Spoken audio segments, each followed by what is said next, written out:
জীবনে দুঃখ কষ্ট সবসময় থাকে না, সময়ের সাথে সাথে সবকিছু বদলে যায়, শুধুমাত্র অপেক্ষার পালা। তবে কি জানেন, কিছু মানুষের দেওয়া আঘাতের কথা চিহ্নগুলো বুকের ভেতর রয়ে যায়। হ্যালো এভরিওয়ান, আসসালামু আলাইকুম। কি অবস্থা সবার? সবাই কেমন আছে? প্রথমেই বলে নিচ্ছি, এটা কিন্তু আমার শ্বশুর বাড়ির একটা পুরাতন মাটির ঘর। অনেক বছরের পুরাতন, প্রায় 100 বছরের পুরাতন এই মাটির ঘর। আর এই মাটির ঘরে কি কি যে পাইলাম সেটাই আপনাদের সাথে শেয়ার করতে চলে এসেছি। দেখেন, আগের যুগের মানুষদের কিন্তু অনেক বেশি অভাব ছিল, কিন্তু অভাব থাকার পরও তাদের মধ্যে অনেক বেশি সুখ শান্তিটাও ছিল। কিন্তু এখনকার মানুষের কোটি কোটি টাকার বাড়ি দালান সবকিছু থাকার পরও শান্তিটা নেই। যাই হোক, প্রথমে কিন্তু আমার চোখে পড়েছে এই হারিকেনটা। এই হারিকেনটা কিন্তু অনেক সুন্দর, কিউট, দেখেন কত পুরাতন। আর এই হারিকেনটাতে নাকি আমার হাজবেন্ড একটা সময় বই নিয়ে পড়াশোনা করতো।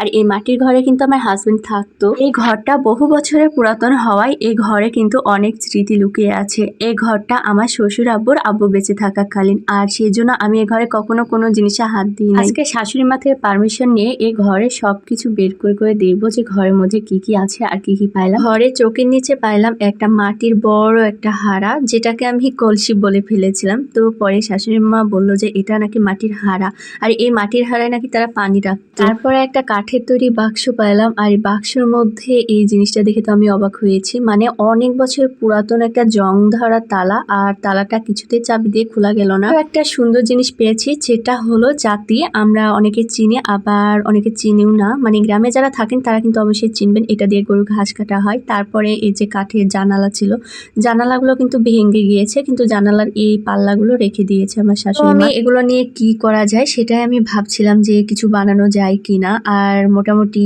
ঘরের মধ্যে এগুলো পেয়েছি, আর এই তাকের ওপরে কিছু বইও পেয়েছি। তো বইগুলো ভাবলাম যে যত্ন করে রেখে দিই, পুরাতন জিনিসগুলো স্মৃতি হয়ে থাকাটাই ভালো। এই যে ঘরের এই দিকটায় একটা বাঁশের তৈরি টেবিল আছে, যেটার উপরে পুরাতন কিছু বস্তায় কাপড় চোপড় আছে, যেগুলো আমি আর বের করলাম না। তারপরে বাইরের দিকে চলে এসে পরিষ্কার করা শুরু করে দিলাম। জানালার দিকে অনেক বেশি ঝুল ছিল, এই ঝুলগুলো পরিষ্কার করার জন্য বারুনটা নিয়ে ঝাড়ু দেওয়া শুরু করে দিয়েছিলাম। এইদিকে ব্যাগের ভিতরে পাইলাম পাটের দড়ি। আমি ভাবছিলাম হয়তো বা অনেক কিছু পুরাতন কোনো কিছু পাবো, কিন্তু না, সেখানে অন্য কিছু ছিল। আর এই যে সুতলিগুলো ছিল, এই সুতলিগুলো দিয়ে নাকি মাছ ধরা হতো। আর এইদিকে এই ব্যাগের ভেতরে পাইলাম কিছু প্রয়োজনীয় কাগজপাতি, যে কাগজগুলো যত্ন করে রেখে দিই। এগুলো বরং আমি না সরাই, যেহেতু কাগজপাতি বিষয়টা কখন কোথায় লাগে সেজন্য সুন্দরভাবে রেখে দিলাম। আর মোটামুটি আজকে আমার মাটির ঘরের পেছনেই সময়টা চলে গিয়েছে। মাটির ঘরে এই পরিষ্কার করতে গিয়ে অনেক বেশি আমাকে কাজ করা লেগেছে।